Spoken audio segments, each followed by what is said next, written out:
Might have imagined a pirate riding a parrot.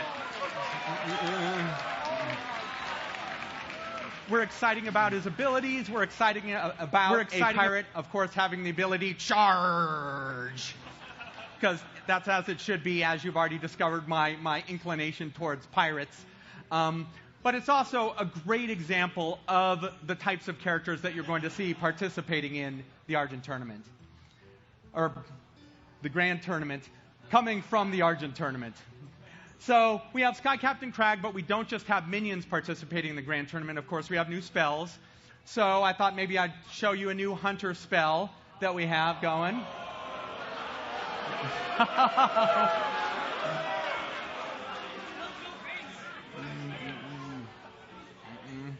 This spell is Lock and Load, and it will actually...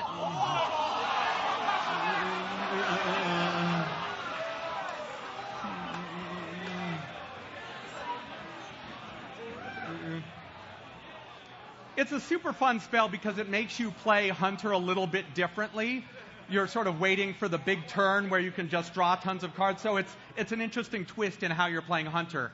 And I actually thought I'd show you a movie of how this plays out in the game field, because it's pretty cool how it looks once you're actually watching it played. So this is a movie of you playing Lock and Load. And one of the things that's exciting to me about this is that once you play it, a scope zooms in on the playfield so both you and your opponent know that something awesome and very different is about to happen. And then you start playing your spells, you start drawing more Hunter cards. You don't know exactly what you're going to get.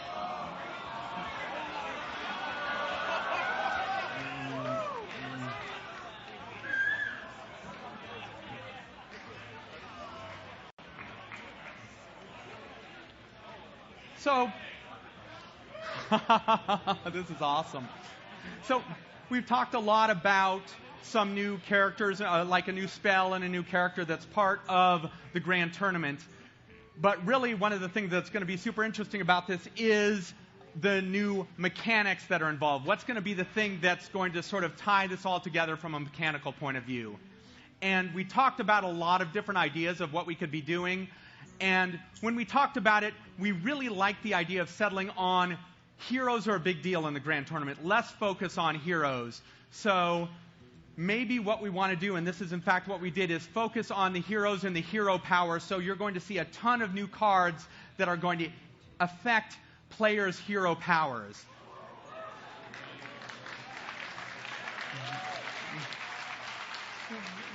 So I'm going to show you one of them right now. Let's see the Maiden of the Lake.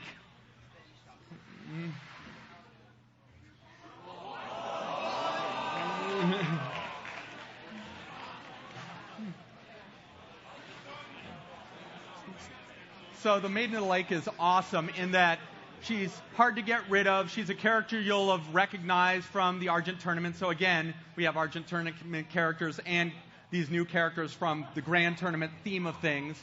And it makes your hero power cost 1, which means, you know, it's pretty good. You can sneak some new effects in here and there, but it gets a lot more exciting when you start to include other cards in the mix. So I'm actually going to be now talking about a new Mage card that is a new Mage Dragon. So let's look at a Mage Dragon and think of how this would affect the Maiden of the Lake.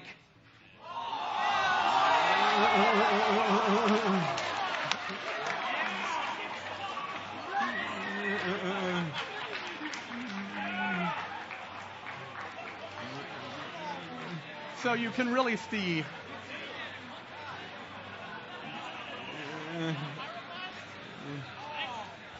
so there's a ton of awesome combos that it'll have here, and this is sort of just scratching the surface. But I also want to show you, get to some more cards. We really like the theme in Hearthstone of giants and these giant 8/8 characters that cost more mana than they should, but you can reduce the mana cost. We like the idea of frost giants because, it's perfect for Northrend and around the Argent tournament. So this is our frost giant.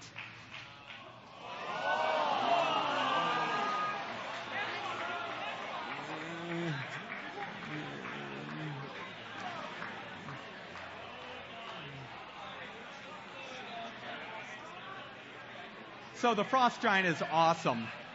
you use your hero power a bunch, you play it for much cheaper, and you're really very much good to go with the Frost Giants. So we have a lot of cards that are based around the hero power and affecting the hero power.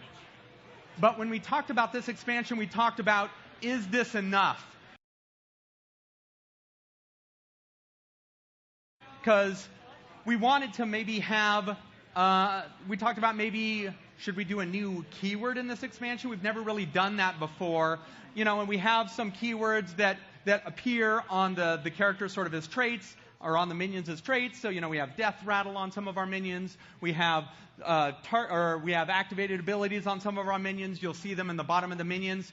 We thought maybe it was the right time to add a new keyword, and so we of course did, but it's around the idea that the hero power matters. So we are adding the new keyword inspire to the game.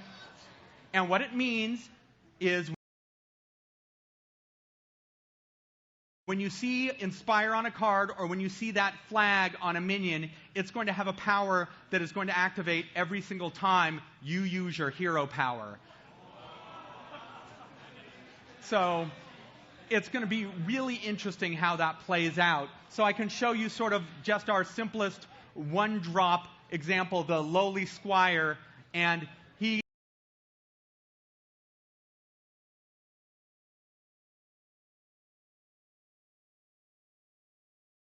costs 1, he's, you know, a 1/2, and his attack gets higher every time you use your hero power. So you can trigger it if you want to, and he's going to become more powerful. And this is just sort of an example of the types of things that we are doing in the Grand Tournament with Inspire.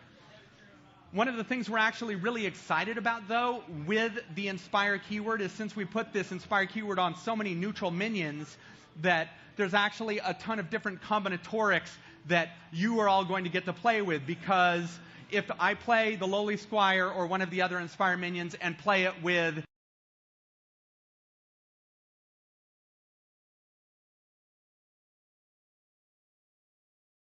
card that does something that we have never seen before, and we're expecting a lot of that.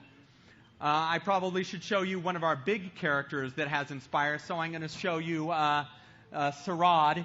He is, of course, an ethereal riding an energy camel.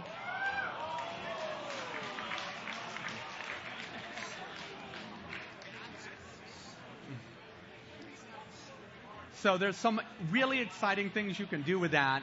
And in fact, one of the reasons we like this guy is he's going to put cards in your hand that you weren't necessarily expecting. You're going to play in a different way when you have him. And of course, he's an ethereal riding an energy camel, so he's another perfect example of the people who showed up at the Grand Tournament that the inviters were not entirely expecting when they first, you know, send out those invites.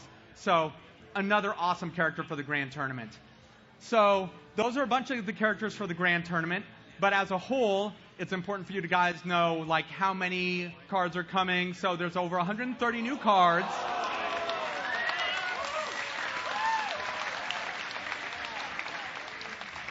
So you're going to see a lot more cards than you've already seen, and they're going to be coming in packs just like Goblins versus Gnomes, just like the classic packs. It's going to cost the same price. It's going to, you know, you can buy it with gold or real money. It's exactly like you know it before. It just has 130 or over 130 of these awesome new the Grand Tournament cards in them that sort of change the way you play the game. So we have all of these new cards, and we, of course, wanted to make sure that there's a way of people getting excited about it early if they would like to. So we're actually starting a pre-purchase for these cards next week. What this will mean is you'll be able to buy 50 packs at a discounted rate, and you also get the card back, which that's the card back that comes with it, that I'm pretty excited about it. It may be my new favorite. It's an awesome card back. But you can pre-purchase it next week, and then when the Grand Tournament actually opens, you're going to be able to open those packs and have a big head start in jumping into the game. And of course, it opens next month. So starting next month, you will be playing the Grand Tournament.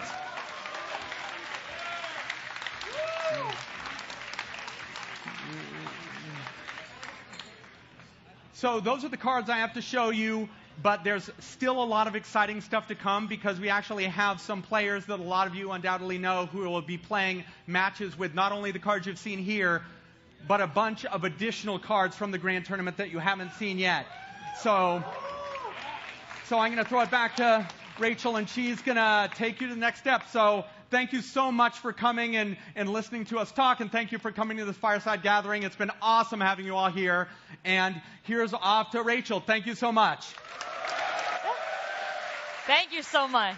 Thank you, Eric Dodds, and thank you to the whole Hearthstone team for putting together another incredible expansion. I cannot wait to play the Grand Tournament. Over 130 new cards. It's going to be huge. And we only got a small taste in your presentation, but we're going to see a whole bunch more cards because coming up next, we have a show match featuring Trump, Amaz, and our current world champion in Hearthstone, Firebat. Casting this, we have none other than Frodan and Kriparian. Guys, take it away. Appreciate the kind words. Welcome, everybody, to the Foundry from San Francisco. This is the announcement for the Grand Tournament. My name is Frodan. I'm joined by Kriparian all the way from Toronto. Krip, how's it going? It's going pretty well. I'm actually really amazed at the turnout here. There's just an enormous crowd, and they're all so excited to hear the news, as they should be. I mean, it's really exciting. We got a little bit of a peek of the new cards, and there's quite a bit left. The decks that Trump, Amaz, and Firebat will be playing with, they were designed by Blizzard, and they have a few more hidden gems that we'll perhaps get to see here in a moment. That's right. We had 6 cards revealed in the announcement by Eric Dodds, but we have a pretty good bundle here to show you guys today through 3 classes. The way it's going to break down is we have a best of 3 single deck format for all 3 of the players. What classes will they each be playing? Okay, so just before that, the players have had their decks designed by Blizzard. So these aren't like, Trump's bringing his best or whatever. This is in the name of fun. We want to show you guys what great players can do with the new mechanics with Inspire and with how each of the classes kind of interact with their hero power now that they interact with the cards themselves directly. Trump will be playing Mage. He'll be up first against Amaz. Amaz will be playing Shaman. That's right. And the winner of the best of 3 in that will face off again in a best of 3 against Firebat, which, of course, is playing Hunter. That's right. The world champion going to be playing Hunter. He did it last year. He'll do it this year. So I hope you guys can enjoy that. And I think some people are really interested to see how good are some of these cards. We do have Lock and Load ready in that Hunter deck with that interesting card where if you play it for 2 mana, every spell you play thereafter gives you a random Hunter card. We'll see how applicable it is for now, but I think people are already starting to theory craft a lot. This excitement is so high because as soon as people were seeing card after card, they're starting to theory craft, like, what can I do with this card? I can hero power as many times as I want as a mage. What does that allow me to do? Well, a lot of stuff. Some of the cards that we saw, you have Maid in the Lake, you have the Koldar Drake. You can hero power 10 different things on your turn if you have 10 mana. So the combinations immediately are really powerful. But with so many cards to come, I think we actually saw 7 cards, but it's 7 out of 130. So really the most interesting thing is to see, kind of guess at, how the picture of the game will look after these are released. And I think we have a really good taste today. That's right. So the first match that we'll have is the Mage versus Shaman of Trump versus Amaz. Again, it's the best 3. They're only playing 1 deck, so we'll get to see what these guys can do a couple of times. Sometimes they'll draw interesting combinations. Right. Maybe it doesn't work out the way they do, but they get to try again. And I'm really curious to see how they're able to weave in the Inspire mechanic. That's really what I'm paying attention to. Yeah, absolutely. And as cards are released more and more in each expansion, of course, you tend to play a game where you play on mana curve, and the hero power only becomes I have nothing to do, so I will hero power. But now with the mechanic of the cards directly involving your hero power, you'll have an active use of hero power, and the class that you choose, suddenly will have a completely different type of game. That's right.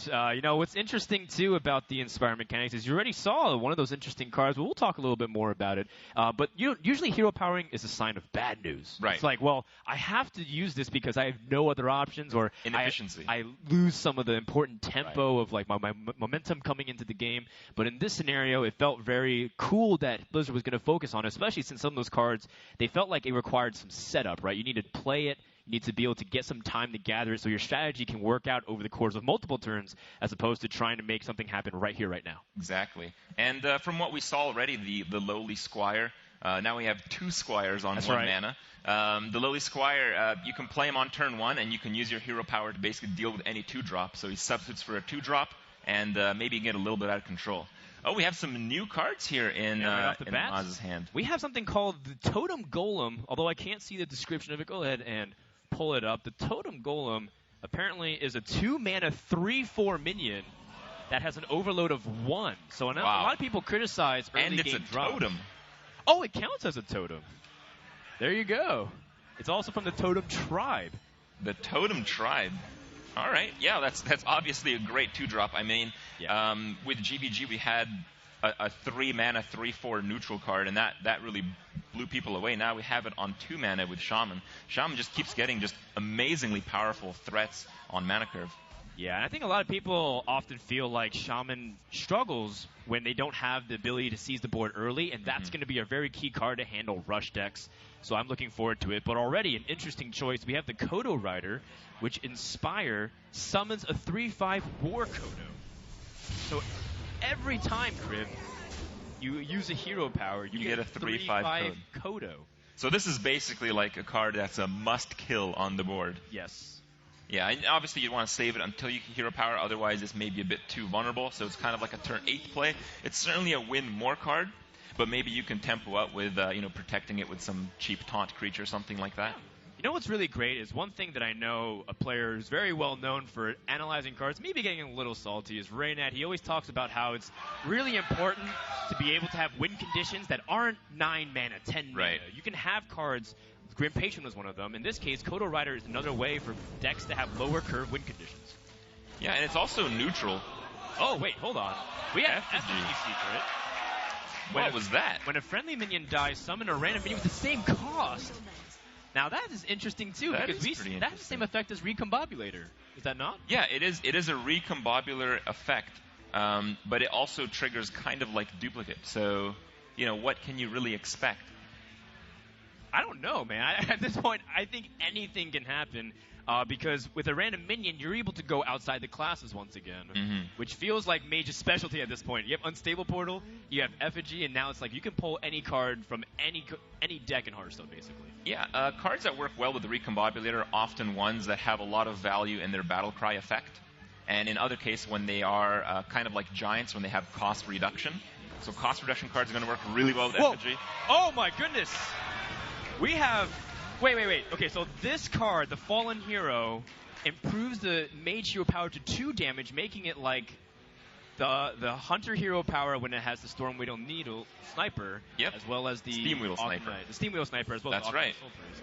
But considering you, as a Mage, you can get off 10 hero powers on the same turn, this card maybe is a little stronger than it seems. That's right. It goes with the Dragon. And this is one of those things you have to keep in mind. Like, what we're seeing today is just a slice of what the tournament has. It's not going to be too many of 130 cards, I'd imagine, but we'll see. Yeah, because now we have to understand that in context, things change a lot when you can see the 130 cards as a whole batch. It's certainly really interesting.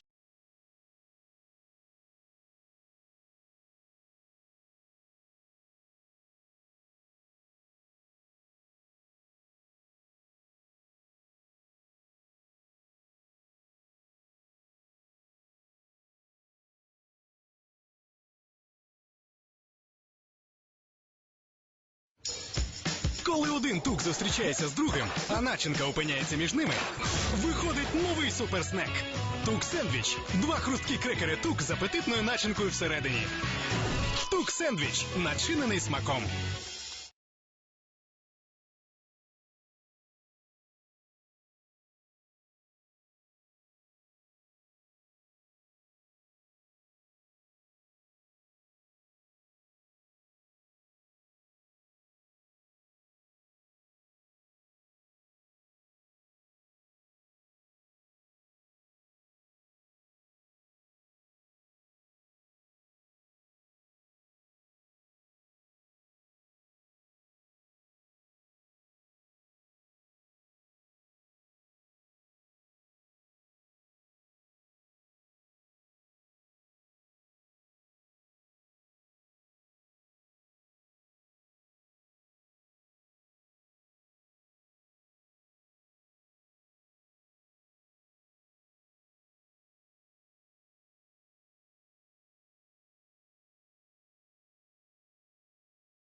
or 1 mana, and then filling his hand with random spells. Okay.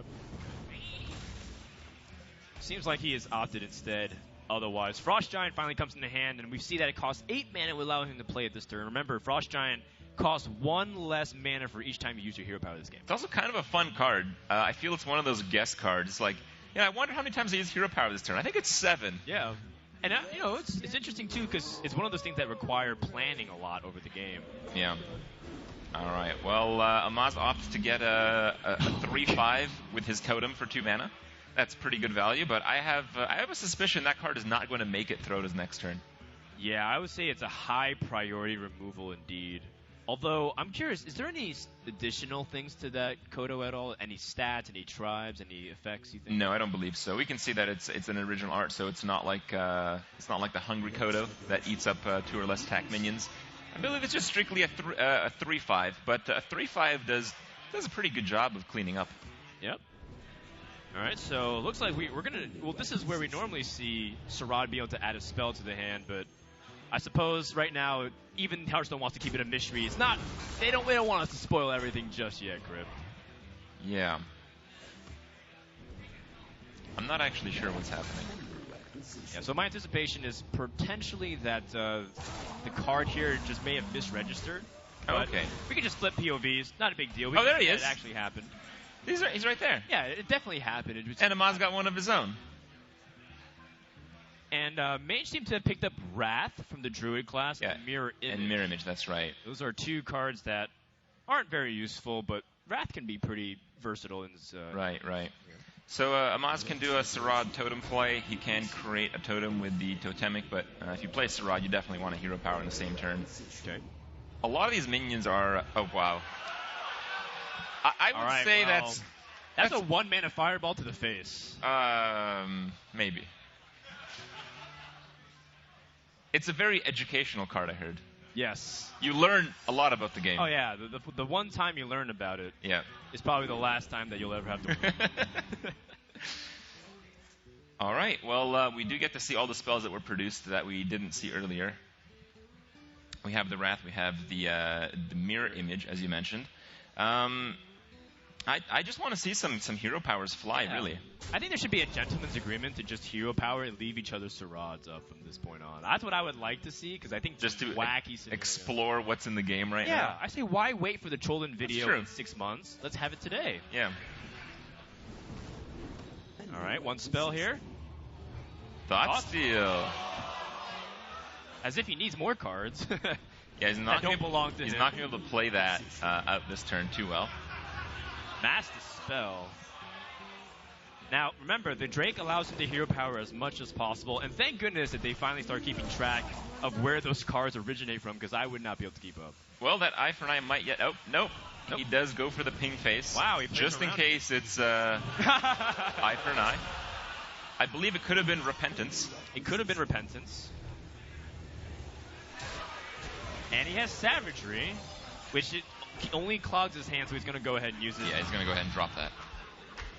You know what? I have to say that was a pretty impressive turn from Trump. You know, that was a little complicated with how things ended up playing out, but he started to recognize the situation and adapted to it accordingly. Well, we really do get to see the strength of some of these cards. While the new Legendary hasn't produced too many crazy spells yet, the Dragon certainly has had quite a bit of fun. Multiple hero powers a turn, the Koldara Drake. It's also interesting, being a dragon, it adds to the tribe. Wow.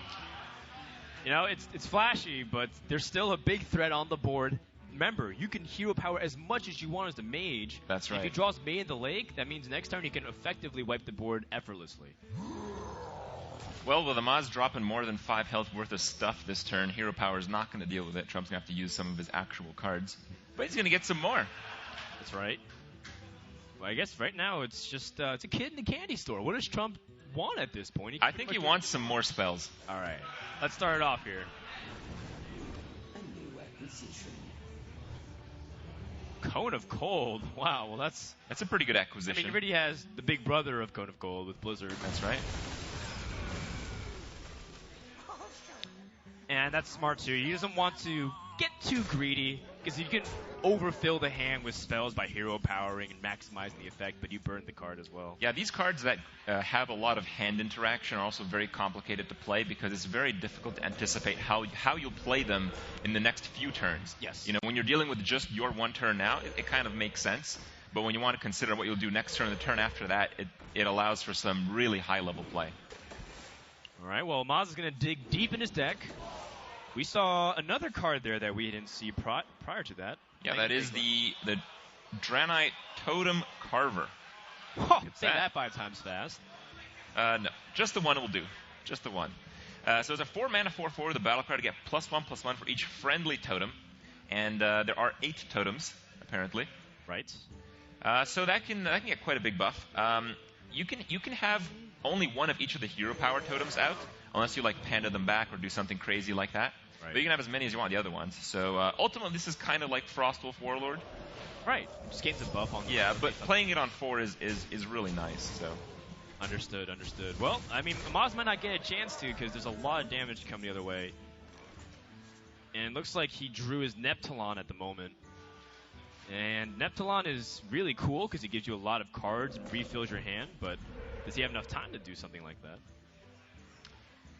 All right. Well, that's Lightning Storm. That's really effective again. I didn't know Lightning Storm was a 0-attack, 0-health creature. You know, desperate times calls for desperate measures, and Shaman needs a little bit of help, and Blizzard's answered the call. Whoa. We didn't talk about that feature, but so what's going on here?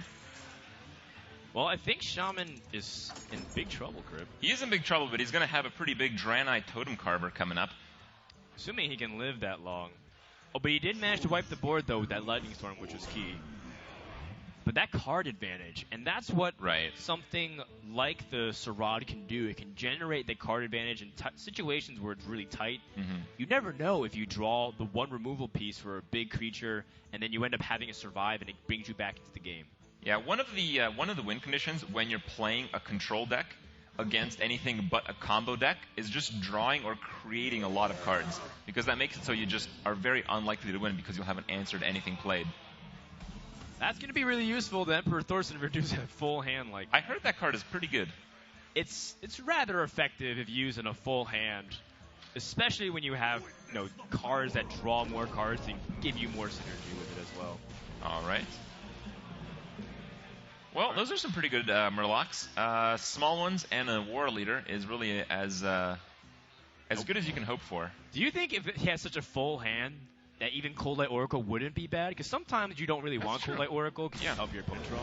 There's so many cards, though, I feel like he wouldn't be mad at that either. All throughout this time, I'm still thinking about that Effigy Secret, you know? I feel it's really strong with some of the cards that are just about good enough these days. Like even Belcher. Yeah, remember, it can be pulled by Mad Scientist. So it even gives you some more tempo with whatever you play following, so you can have something stick on the board. Yeah, it's instantaneous. It's not like Duplicate. Duplicate, you invest for later, but Effigy happens right now. So if you have these creatures with multiple abilities or battle cries or death rattle effects, you kind of get that little bit of extra on your investment. Oh, man. That is a full hand Thorson. Can Shaman begin to push, though, because he does control the strongest minion on the board? Yeah, you're right. Trump is not going to be able to get another board clear unless he draws into it like immediately, I think. Second Blizzard. Yeah, it has to be another Blizzard or something from the Arcane Intellect. Maybe there's a Flame Strike in the deck. The players know what's in their decks, but we have no idea. Oh, but I do believe that this is where cards like the Dragon might even be useful, because normally... Oh, okay, well, in this case, he can't really do it because you end up going for a face. I like that attack. It's very sharp by Amaz. He says, I'm not going to win by trying to make you play the card advantage game. I'm just going to try to rush you while I can. Mm-hmm. All right, well, I'm still looking at that Thought Steal. I'm still looking at that Arcane Intellect. I want to see what's in these decks, basically. Mm-hmm. Trump, I don't care about that. We've seen most of the other cards. I think Trump was also counting on possibilities of, following turn lethals and whatnot, but I only count maximum of 10 damage this turn. If he silences everything, pushes. All right. Well, looks like he wants to stall a little bit. Doesn't have a direct answer to some of this. He just draws... He gets a Thunder buff Valiant and the... was that the 3/4 totem with over? Totem Golem, right? Where Totem Golem. It's a minion, but that's something interesting too. When you're talking about stealing cards, a lot of people always think about stealing cards that don't help them, like Shield Slam, when you have a class that has no armor. I guess Shaman gets a little buff against cards that try to steal against them. I think my favorite card so far is the Totem Golem. It just looks like such a cool little dude. Yeah, he's pretty fierce. His face is on fire. That's pretty awesome. Yeah. And here comes the War Leader for some beatings. How much damage can he maximum do this turn? No, it's not quite enough. It just looks like the 11. He'd go through with the 4/2 and the 7/7 if he wanted. Yes, it seems to be that case here. Unless... Can he set up for a 2-turn lethal as well, being able to push for a win next turn? Perhaps. You kind of want to clear the board a little bit to play more Murlocs to make your Murlocs bigger. But besides that creature, you kind of don't want to lose any of them. This is really tough because, again, these are like new cards, so you have to be worried about the timing of it. If you hero power normally to test for what you get, then the Lowly Squire doesn't get the buff, but the longer the Lowly Squire stays in the hand, it gets weaker. Okay, so he loads up a full board, even heals up some of his totems, making it better for... Yeah, that's a very good heal totem. Yep. Frostbolt, not quite enough. Could have used that last turn to potentially win.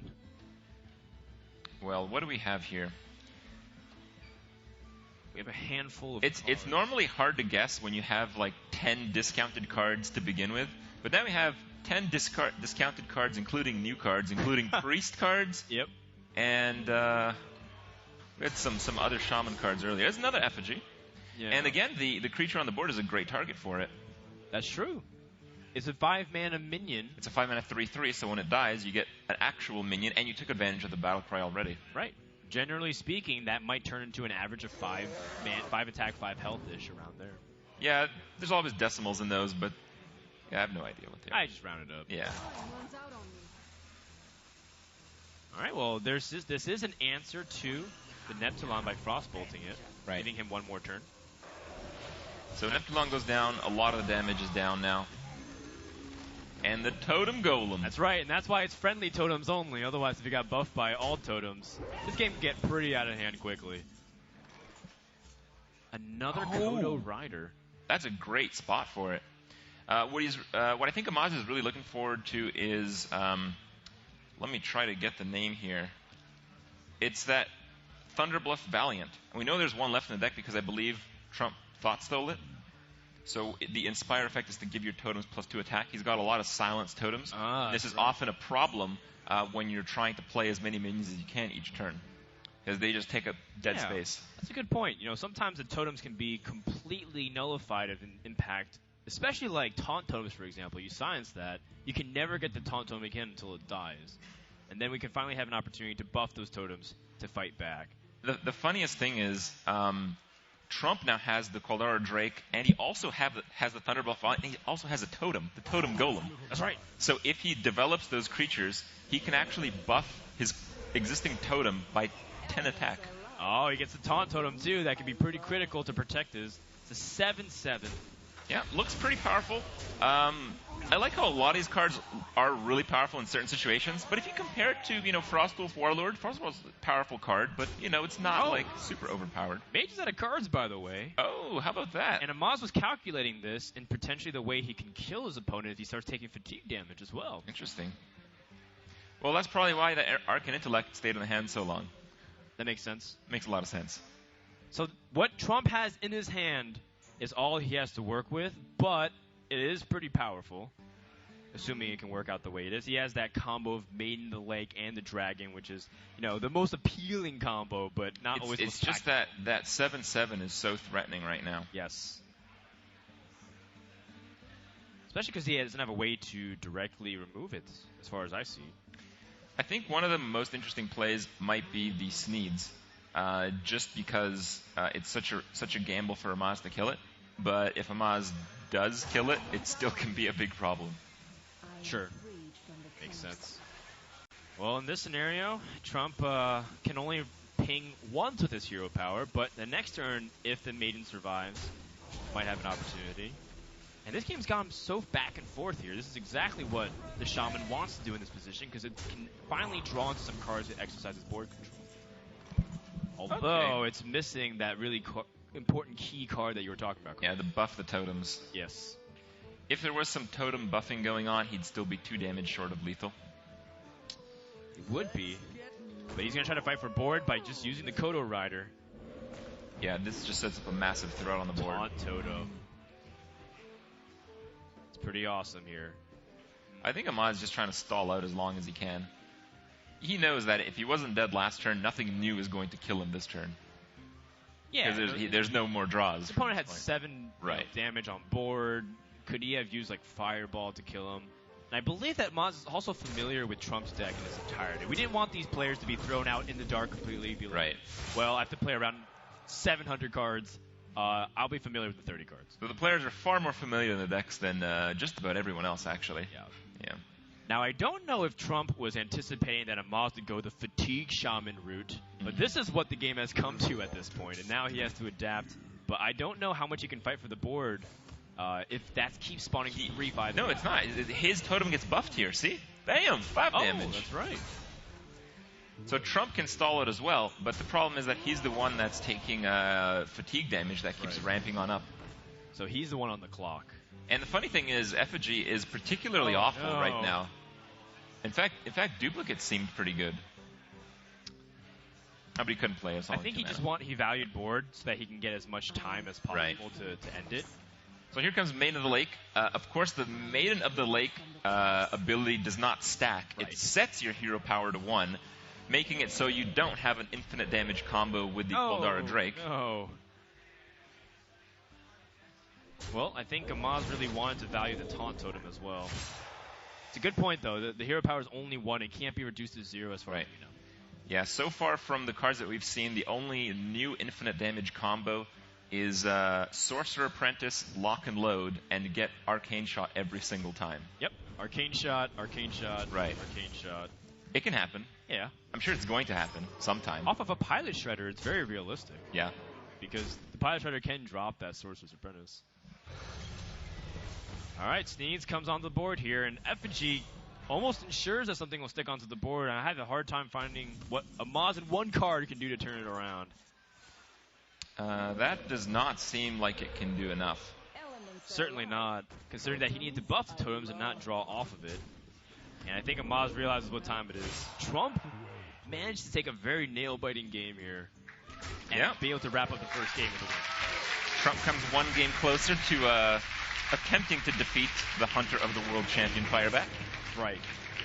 You know, it feels appropriate having Hunter as the final boss. But look how excited they are after seeing just some of the play of some of the cards that are yet to be introduced. That's right, that's right. It's best of 3, though, guys, so there's an opportunity for Amaz to climb back. And I think a lot of people want to see Shaman finally be able to make its comeback because it gets a really bad reputation of being a weak class currently in the competitive metagame. Well, it did lose.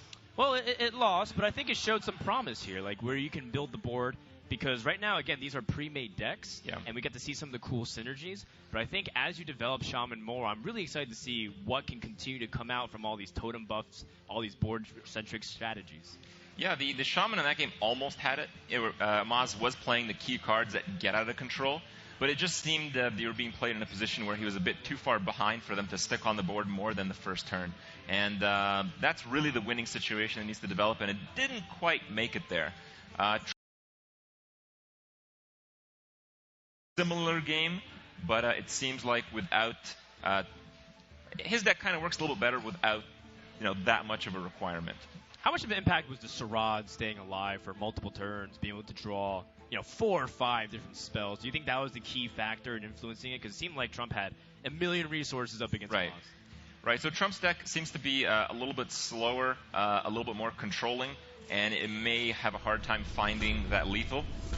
So getting a bit of extra help really worked for him, but it really only worked for him because he had control of the game at that stage. So if those tables were turned, Amaz would have just had a board full of Kodos, and it was basically the same thing. Sure. Well, maybe this game will turn around if he has an opportunity to seize the board. Totem Golem. Cards. Totem Golem. Totem Golem. Look at that. His head's on fire. Oh, that guy's so awesome. Yeah. I love some of the art, too, just in general stuff. Like, I really want to see the new pirate captain in action. We haven't seen it just yet, but one thing I haven't paid attention to is the new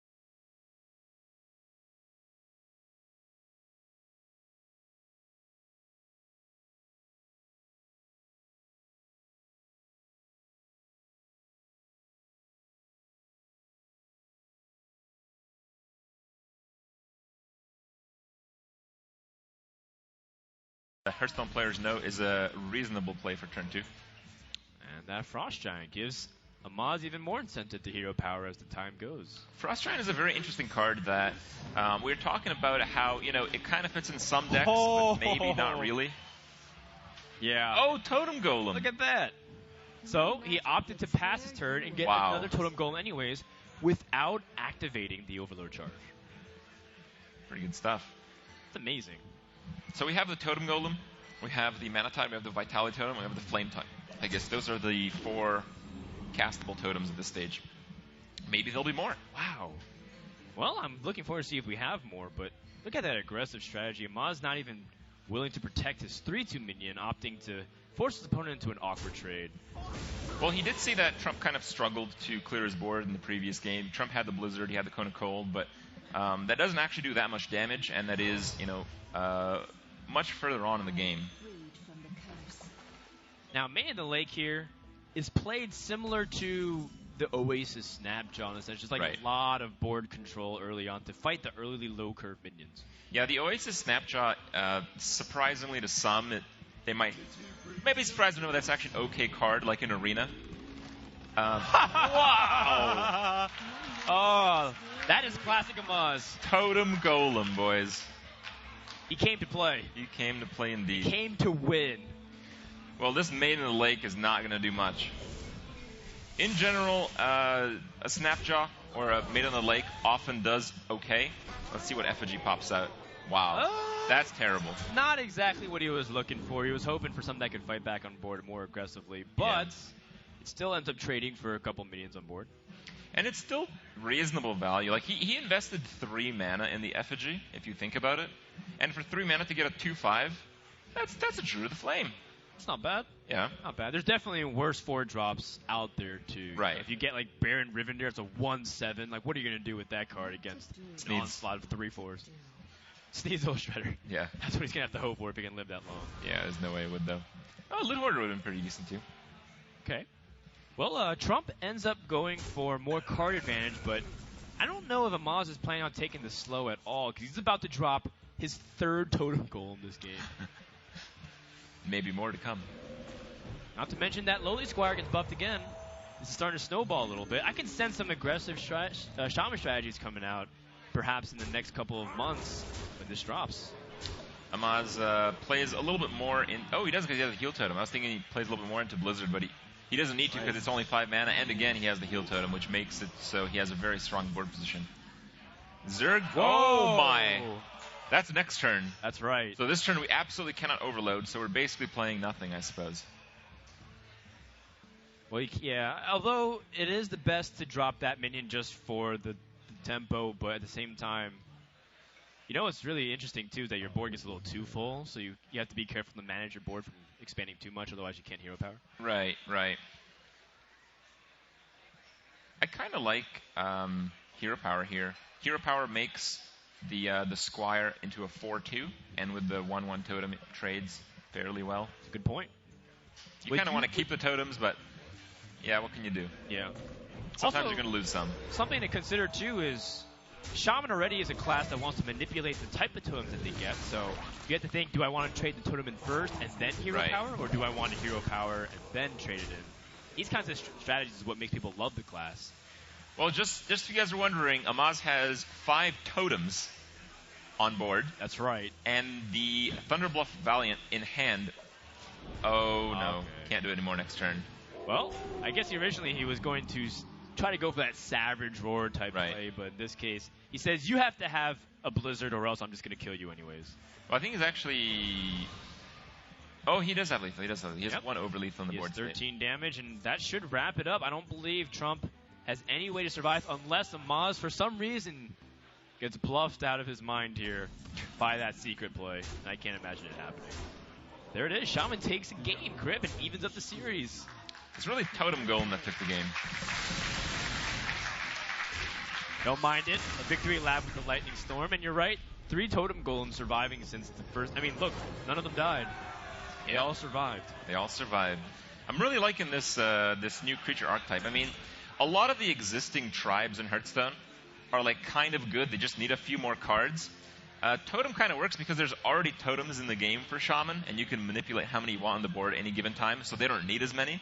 On the other hand, with the new cards coming out, we've already seen Mage receive a new Dragon, so maybe Dragon Mage becomes more of a thing. Sure. And the possibilities as cards are introduced just gets wider and wider. What about the Pirate, right? We didn't see the Pirate in action just yet. Not yet. But maybe we see Pirate decks become more of a viable thing. I don't know. We're starting to see a few cards. Maybe he's not the only Pirate. We'll have to see in the upcoming 130 cards that will be released in the upcoming month, which is, again, really exciting to see how these archetypes are going to flesh out when the new Grand Tournament expansion comes.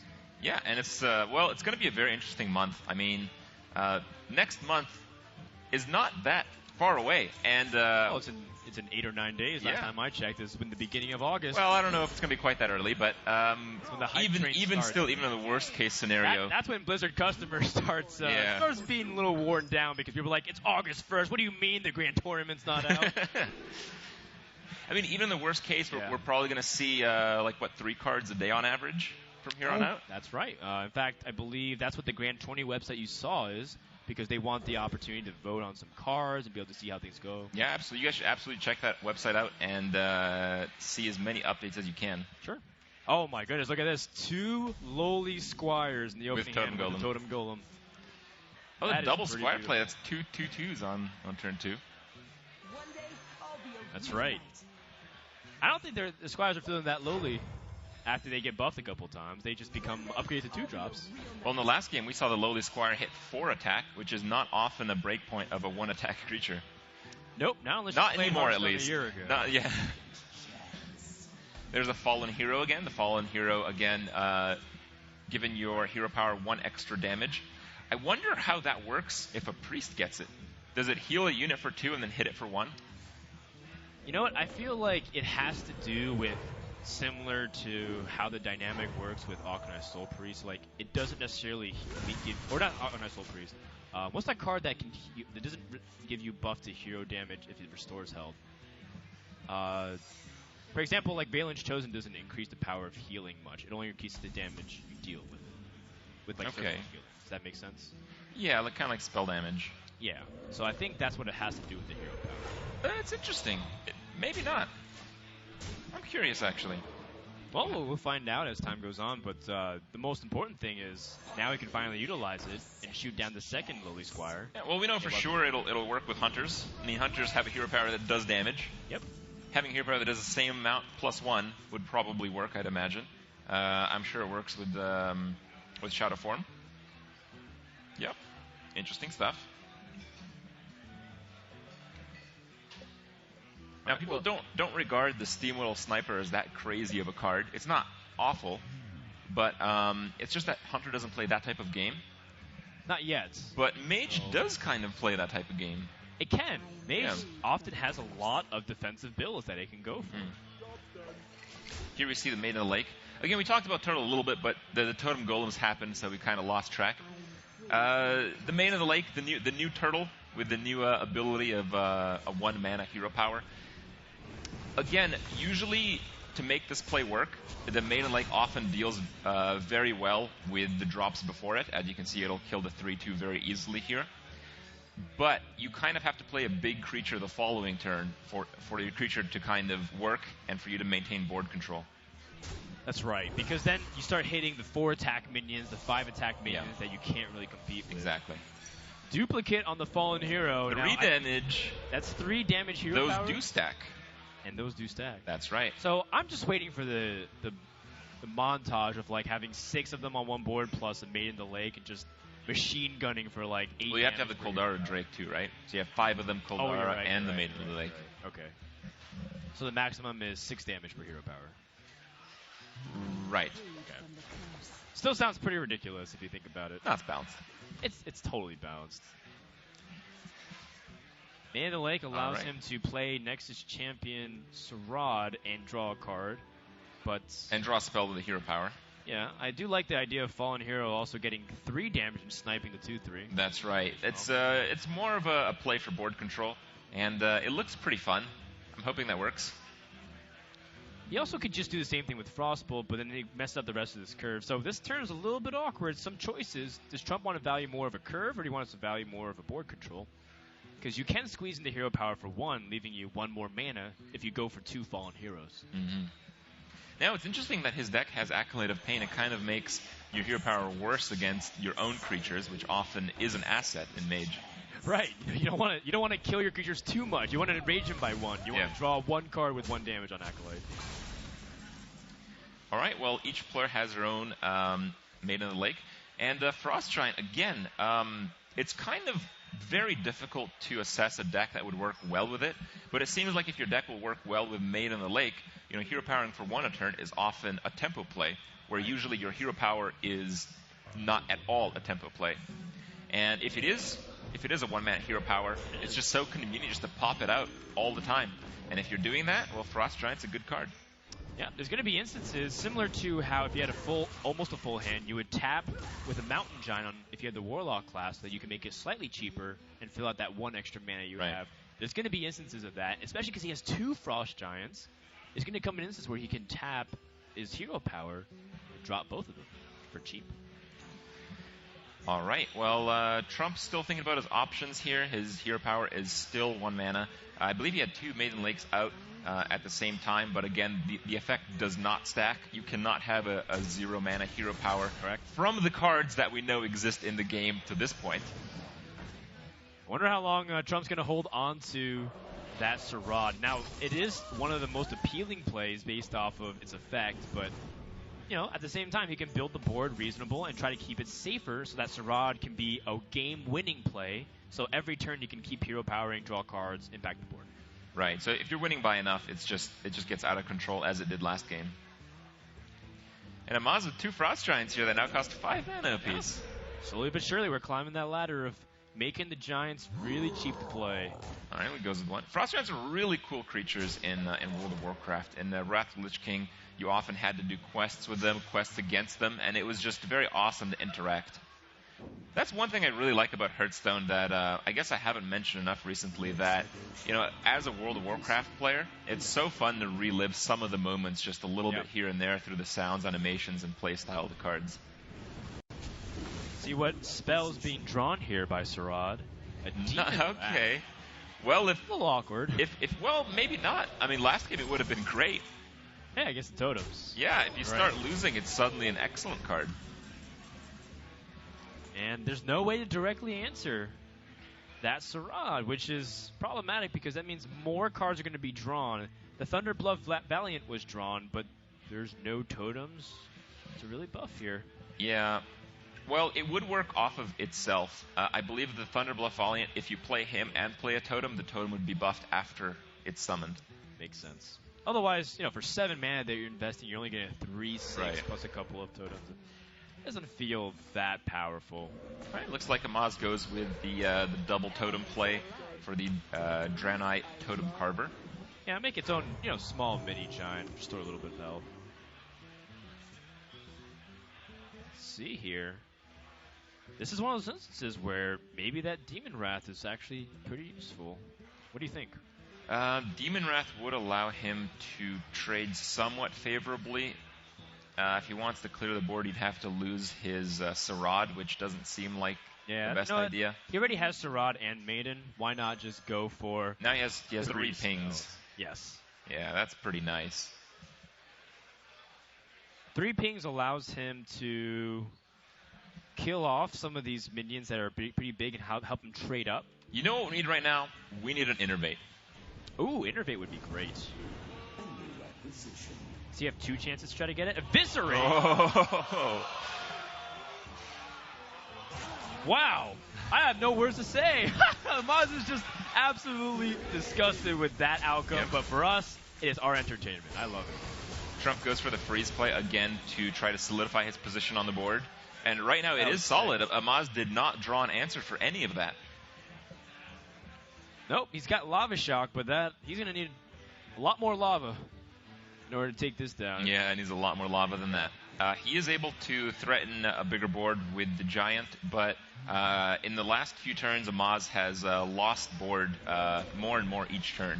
And with both players playing kind of like steamroll cards that just work off of your hero power and combo the board, it seems like Trump is in a really good spot right now. Oh, wow. My goodness. Blizzard with pings to clean up the board and freeze it.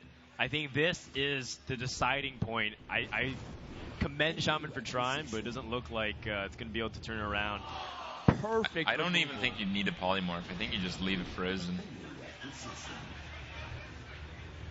Yeah, why not? Why not head crack? I think that makes the most sense. Just go ahead and just combo him down.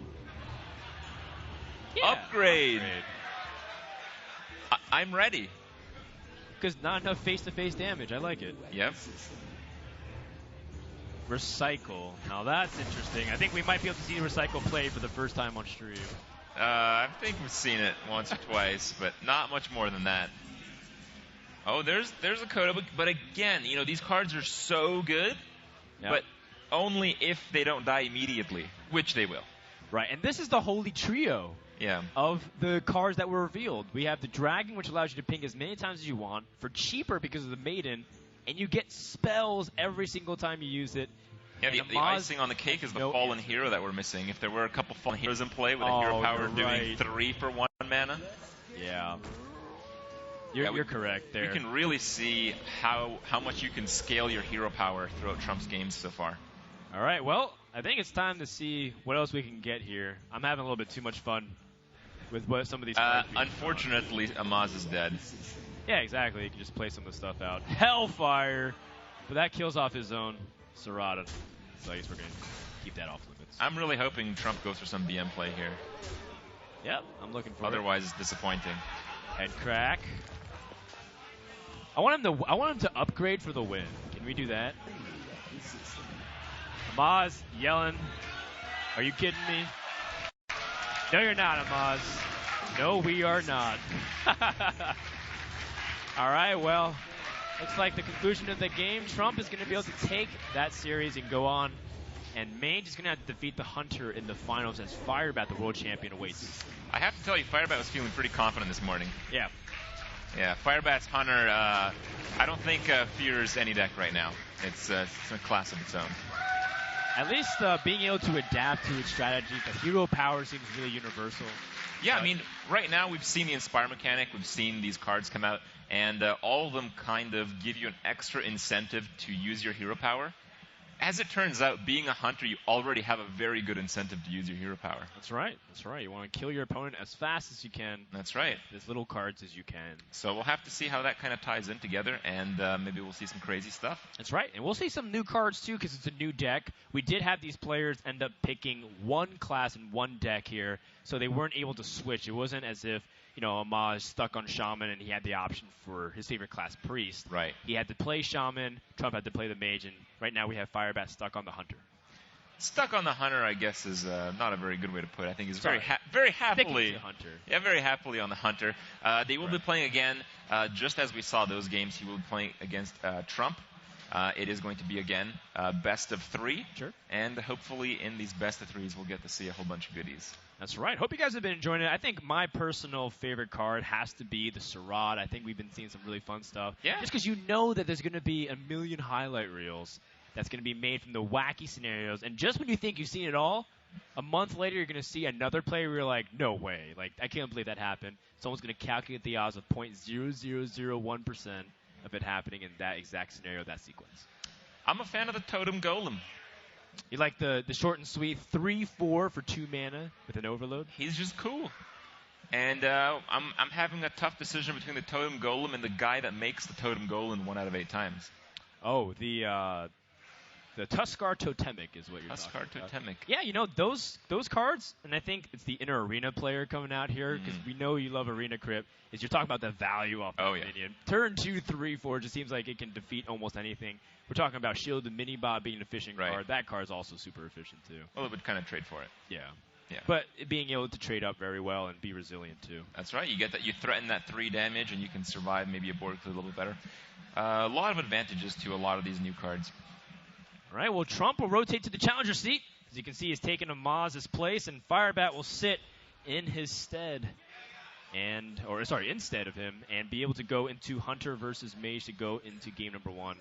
We've already seen one of the new Hunter cards. It is the Lock and Load. That's right. Looks like, from what we see in his hand already, none of the cards are ones that we haven't seen till very recently, I guess. We have the Coda Rider that summons the Kodos and use hero power. Seems pretty good in this deck. I'd imagine the Kodo is a beast. That would make sense. The Stampeding Kodo is a beast already. Kodos in general are beastly. Now, I'm curious to see what other new Hunter cards, if any, that we can witness here. Well, Lock and Load already come into hand. Lock and Load is there, and then we see the Steam Whittle Sniper, which is a card that amplified your hero power in the past, and now with hero power having extra weight, suddenly that card is quite a bit better these days. That's right. Now, I do know that the Sniper was experimented a lot with Archon. I don't want to say it was Firebat. I think it was Soleil, his teammate on Archon, that was trying out Steam Wheel Sniper and said, you know what, after extensive analysis and trial... Whoa! Can you double Lock and Load? Will you get 200 cards every single time? Every single time you play a spell, you get 200 cards? That might happen. And Each time you definitely cast what a spell we should, this turn, add a random 100 card. I think you can double Lock and Load. Lock and Load. That's right. You can double Sniper Mode. So you can finally dual wield in Hearthstone. That's amazing. That's finally, because that's all I wanted to do whenever I had a weapon. I wanted to equip a second one, but... Oh, and there's Arcane Shot. Arcane Shot is one of those cards that works pretty well. Yeah. I believe the best card for Lock and Load is Tracking, actually, because you get the initial spell, and then you can cycle into another cheap spell. That's right, and be able to keep the combos going. Mm-hmm. That combination is quite impressive. That's a good one, too. Hunter's Mark is pretty good with Lock and Load, considering that he also has a hero power that locks down the minions being able to shoot it. Stack them. Here we go. Stack them. 2 Lock and Loads, right? No, I think he's only going to cast 1. Yeah, it makes the most sense. It's too good. Oh, Trump dips his head. He knows what's coming. That is troll-tastic. A second Hunter's Mark coming. You know what? Another Arcane Shot after he uses his Arcane Shot would be... This is what you get for not Lock and Loading twice. He gets punished. Quick Shot into another random Hunter card. It's a Web Spinner. Relatively innocuous, but still pretty decent value considering he didn't have any other minions. Oh, look at that! Oh! And he also duplicates those Water Elementals, which is problematic, too. But he gets a new Shaman card. Ah, you're right. And this gives another spell. It's a Kill Command. So that's a lot of damage being able to push to the face if you can get another Lock and Load with Arcane Shot and Kill Command. You know what? I had my doubts on Lock and Load. Yeah, you're right. I was just proven wrong. There we go. You were saying like you're not sure if this card could be super effective, but one of the criticisms against the Hunter class is that they're relying upon certain strategies because they don't have inherent card draw. Right. And Lock and Load gives them an ability to be able to still play rather quickly and be able to get that card draw. It's a really cool dynamic. Yeah, they still got to save a few spells, though, and that part might be a little bit tricky. Right. But at this pace, at least of this pre-designed Hunter deck that Firebat is using, it seems quite effective. Sure. So Trump picks up a Fallen Hero, allowing him to hit creatures for 2. Unfortunately, that doesn't really work too well, as all the creatures have exactly 1 health right now. I'm really excited, Crip, because I wonder if we can see some cool beast that maybe we're not expecting off these web spinners. Okay. That might be really cool to see. Yeah, in GVG's time, we saw Malorn surprisingly come out of some web spinners on live. A little sneak peek trailer. Yeah. Maybe we can see it there. We'll be able to take an opportunity to take a good look at it if it comes up. But for now, it's probably just the Garzilla or something. Something. Maybe eventually. The next best thing. Eventually. The next best thing. It'll be a few web spinners that'll eventually be a Gazrilla. I'm pretty sure the Tavern Brawl ended a couple weeks ago, Blizzard. I think you need to reevaluate this build that you have. Okay. Well, at this stage, it looks like Firebat might just decide to go face a whole bunch. I've seen this lineup play a little bit. Yes. Being able to be really aggressive. And he does have cards like Blizzard and Cone of... Oh, no, the Cone of Cold was drawn off the Sarad. I believe you're right. So he only has Blizzard to really stop this aggression. Well, he has the Belcher to stop the aggression as well. That's right. Belcher does give him some life here.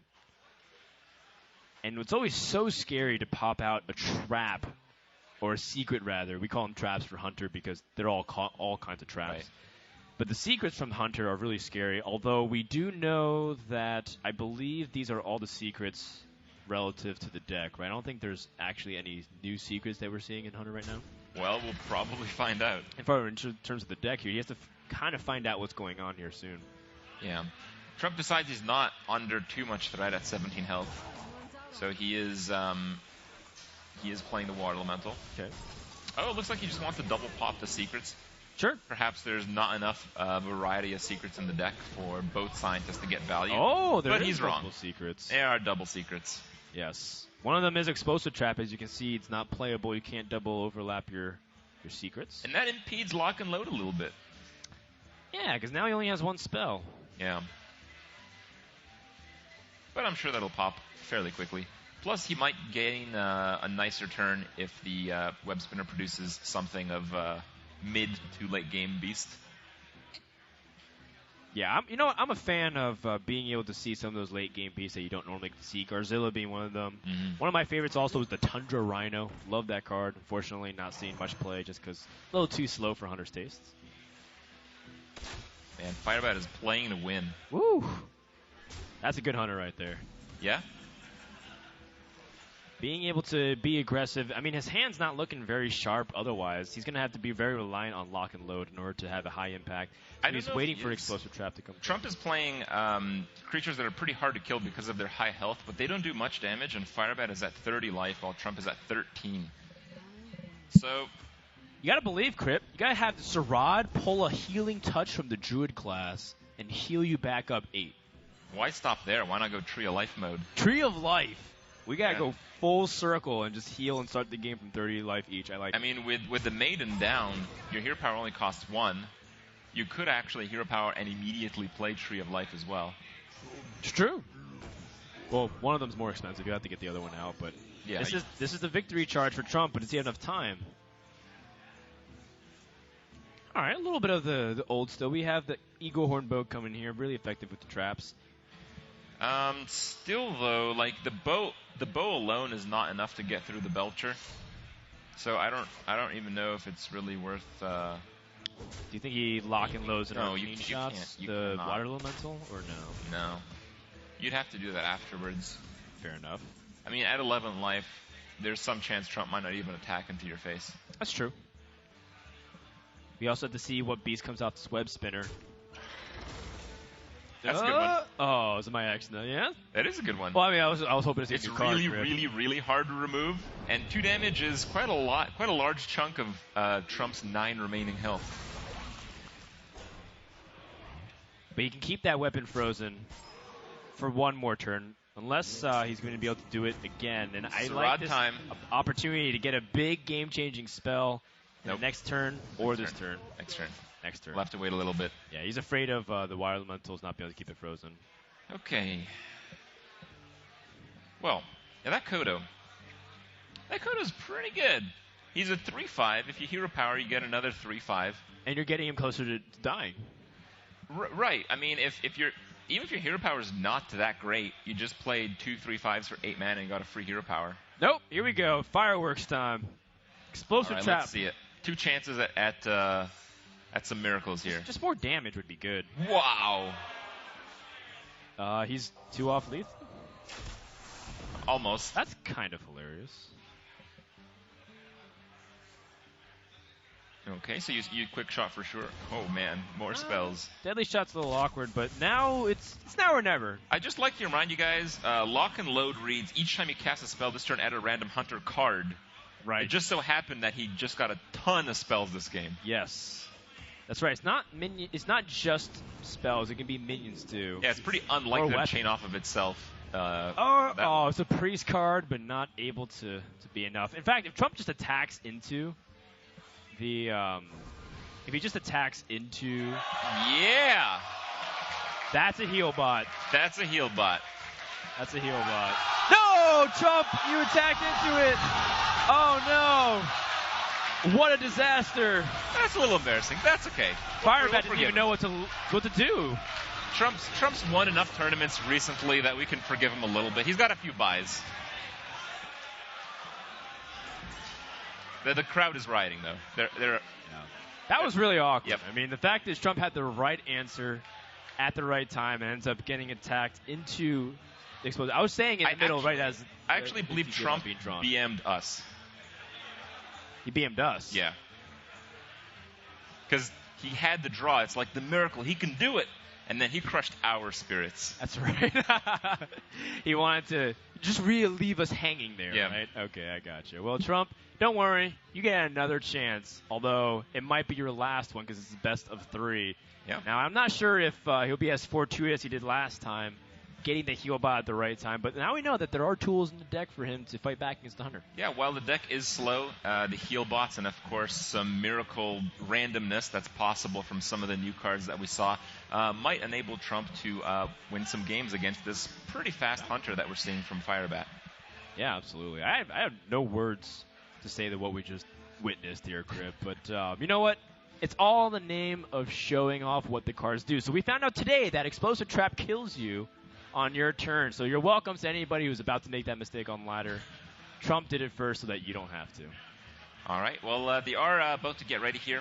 Again, guys, if you guys are just tuning in, we're trying to show off some of the new cards. That's right. I believe we still have a few new cards to show off still. That's right. And, we'll hopefully be able to see them come into this game because I believe some of them are really interesting to talk about. Yep. So, the one that I want to see in action is still the Pirate. I still want to be drawn and being played. I don't know if quite all the cards we saw today are part of every deck we're going to see today. I just want to see the Pirate, Grip. I want to hear its voice. I want to see the animation because it. Well, you can watch the Twitch VOD a few times tonight if you don't see it then. All right. Sounds good. All right. Trump keeping the Frostbolt seems reasonable as it kills stuff. Here we go. Okay, well. So tracking is in the deck. That is a card that does work very well with lock and load, and perhaps will enable us to see some of the more interesting cards that might still be there for Firebat. Yeah. We have seen all of Trump's deck. We saw him fatigue down, but still win against Amos. Right. It was a little interesting, too, because some of the cards that were in his hand don't belong in that deck normally. Huffer. It's Huffer off the Animal Companion. That's unusual. We've never seen that before. Yeah, a little. Well, he's got an answer too. Wow, that answer for Huffer. Although he can just play Frostbolt also if he wants to value the coin, so he can play on curve as well for the next turn. Nah, 2 damage. It's pretty appealing for sure. You have to understand the demoralizing effect this has, where you get Huffer, you're on like a super high, and then it dies to Mage Hero Power. Right. It's pretty nasty when that happens to you. Well, Huffer number 2. Yep. Does he want tracking first to see if he has a better option, like an Eagle Horn Bow or something else? No, you just have faith in Huffer. Let's go for Huffer number 2. That's not Huffer. And he's keeping tracking. This is an interesting choice, too. Yeah, he wants to keep tracking for the lock and load to get like 2 secure spells. Gives him options. But this is a pretty commanding board spot for Trump. Yeah, Trump is playing the tempo game successfully in this game. More activators for lock and load, but no lock and load in sight. Yeah, it's a little uncomfortable right now. Although we did see that he has 2 Unleash the Hounds. Oh, that's a new card, Crip. We have Ball of Spiders. It looks like we are playing the Web Spinner Tavern Brawl. We are playing the Web Spinner Tavern Brawl. I like it.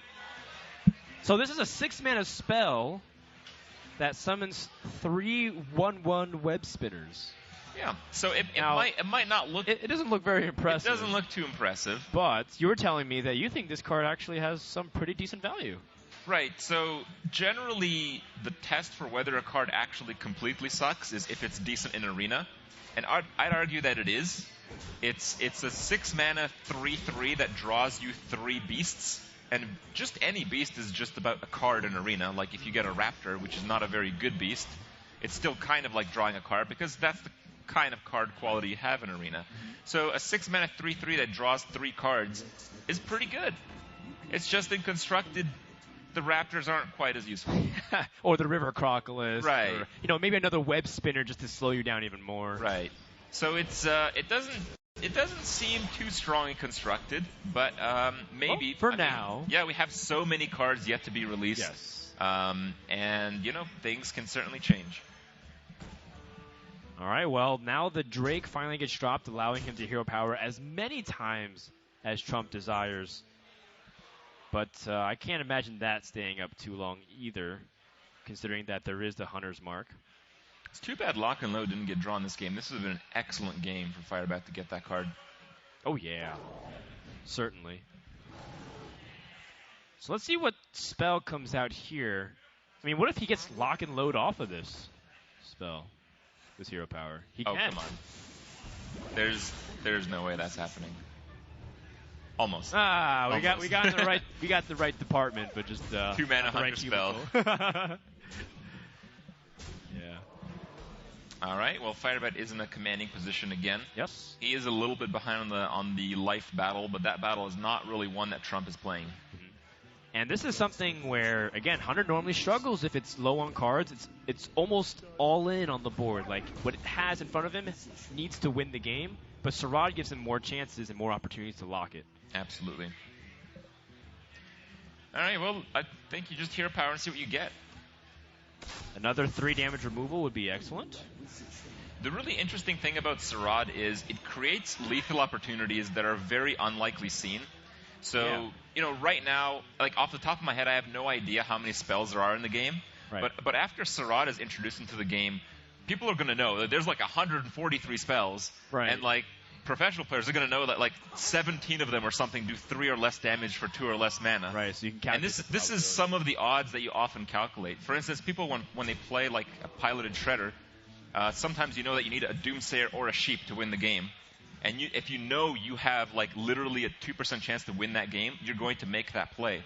With Sarad, that kind of makes it so the players who are really, really in tune with the probabilities of all the cards and with all the odd dynamics in the game, they'll be able to make those extremely advanced, very difficult plays. I agree. Now, we know that Trump, he's talking about probabilities. He has to kind of see what spells he can get. Corruption, not the most useful. And also what's really scary is he doesn't know what trap that is. And if he knew it was Snake Trap, he certainly wants to pop that before. No, I think he's going face no matter what. Or not. I think he's being conservative, right? Yeah. Lock and Load. Lock and Load into Equality. Lock and Load. Oh. No, he just wants to get a spell. He wants to get another spell. Maybe if he can play that spell, it seems like a decent Lock and Load. Wow. Yeah, you know what? Unleash the Hounds could use some Bloodlust. Why not? Oh, man. You can like Unleash the Hounds double Savage Roar. Oh, man. Play 6 creatures, dream. I dare you. Now that's the dream. Yeah. Because you have Hunter's Mark to back it up with your Lock and Load. Exactly. That's crazy. Unleash the Hounds. Wait, there is always a scenario where you can Lock and Load, Unleash the Hounds, and then just dream off of whatever keeps coming off. You literally can Lock and Load, Unleash the Hounds, and immediately get Bloodlust to win. Yeah. That'd be crazy. You can preface that by getting a Hunter's Mark too, so that way you can get past the top. Right. The Molten Gen is tying up. Well, Trump's going to need a little bit more help here off of Sarad. The lethal possibilities of Lock and Load literally are limitless. Considering that as you design more spells into future cards as well, it becomes relevant. Yeah, it's going to be oh! Wow. You know what? I don't mind. Don't mind at all. You're not in a very good spot, and you're taking too much damage. That Sarad has been too valuable. This Avenging Wrath needs to hit. The Sarad 3 times. Oh, only 1 time.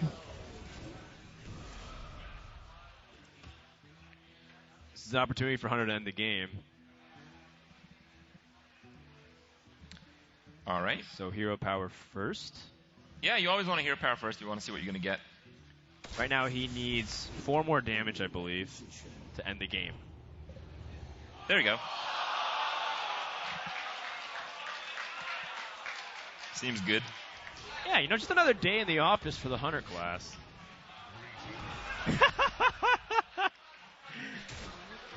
See, this is why he's a world champion. There could not have been many. He is the world champion. There. Ladies and gentlemen, Firebat takes the best of 3 over Trump and concludes our show match series like he did last year on top. But what a fun set of games. We got to see some wacky scenarios and, most importantly, get to see a lot of the cards that we just saw revealed in action.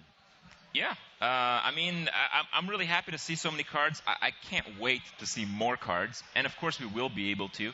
The cards will be released, and you guys will be able to vote on which ones you guys do want to see released at thegrandtourney.com. That's right. That's tourney, not tournament. So tourney. The Grand Tourney. That's right. EY at the end.com. And then you're going to be able to vote to see which cards will be revealed over time. Blizzard told me that they're going to be changing a little bit the way they're doing it as well, so it's cool stuff. And I can't wait to see what's going to happen because some of the legendaries and the cool epic cards were revealed last time around. I hope I'm not like spoiling anything. There will be legendaries in the next expansion, but I think it's going to be cool to see what's going to be revealed as time goes on too by the community vote. Yeah. So we know there's going to be 130 new cards. I think we saw 15 today, so you kind of have to weigh that in. It was so cool, but there's still so much more. That's right. This is just the beginning, guys, and we can't wait to see it. Once again, it's going to be coming out next month, in the month of August. But for us here, Kriparian and Frodan, we're done at the desk. We're going to give it back to Rachel for final words here from the Folsom Foundry. Thank you so much, Frodan. Thank you, Kriparian. Let's give it up for our competitors, Amaz, Trump, and Firebat. What do you guys think? And why don't we give one more big round of applause to Eric Dodds and the Hearthstone team for all their hard work on the Grand Tournament. Thank you guys so much for joining us here at the Foundry this weekend. This fireside gathering means a lot to us, as do all the fireside gatherings going on all around the world today to celebrate the announcement and all year long. So thank you guys for participating in Hearthstone. Thank you to everyone who came out. If you want to find more information about the Grand Tournament, you can head to thegrandtourney.com. And over the coming weeks, until the expansion is released, you guys can vote on which cards are going to be revealed right at thegrandtourney.com. And, of course, playhearthstone.com for all your Play Hearthstone information. I've been your host, Rachel. We're having a wonderful time here in San Francisco. Thanks for joining us, and we'll see you real soon.